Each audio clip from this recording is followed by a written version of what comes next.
সাচিন্দু কলমবাগের fuller লেন্থের বলটায় ছক্কা হাঁকানোর চেষ্টা তাওহিদ হৃদয়ের। প্রথম দেখায় মনে হতে পারে দারুণ টাইমিং করেছেন তাওহিদ হৃদয়, কিন্তু বলটা যখন বাউন্ডারির কাছাকাছি তখনই মনে হয়েছে টাইমিংটা হয়নি ঠিকঠাক। মোহাম্মদ নওয়াজ ক্যাচটা ধরলেই প্যাভিলিয়নে ফিরে যেতে হবে তাওহিদ হৃদয়কে।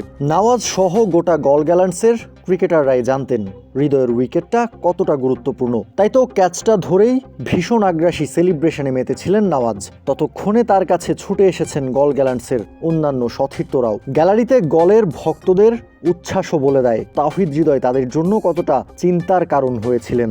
লঙ্কা প্রিমিয়ার লিগ LPL এর ফাইনালে গল গ্যালান্টসের বিপক্ষে 10 বলে 10 রান করেই ফিরতে হয়েছে জাফনা কিংসের মিডল অর্ডার ব্যাটার তাওহিদ হৃদয়কে। হৃদয় আউট হওয়ার আগেই অবশ্য চাপে পড়েছিল জাফনা কিংস। পাওয়ার প্লের মধ্যে আভিষ্কা ফার্নান্দো এবং খাজানাফের উইকেট হারিয়ে চাপে পড়েছিল দলটা।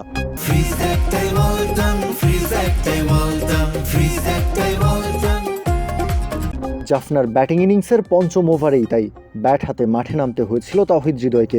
শুরুটাও করেছিলেন বেশ হিসেব করেই, কিন্তু আকস্মিকেই ক্যাচটা তুলে দিয়েই মন খারাপ করে ফাইনাল ম্যাচে মাঠ ছাড়তে হয়েছে তাওহিদ হৃদয়কে। অথচ এই গল গ্যালান্টসের বিপক্ষেই LPL এর প্রথম কোয়ালিফায়ার ম্যাচটাতে একটা আগুনে 50 করেছিলেন হৃদয়। 21 বলে খেলেছিলেন 54 রানের একটা বিধ্বংসী ইনিংস।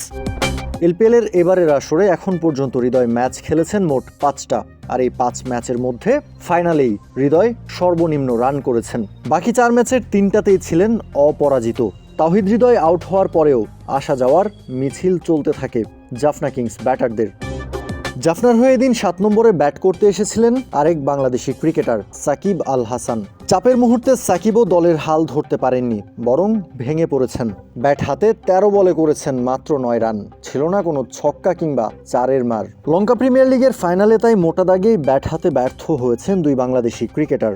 দলের পারফরমেন্সও বলছে এই ম্যাচটা জিততে বেশ বেগ পেতে হবে জাফনা কিংসকে।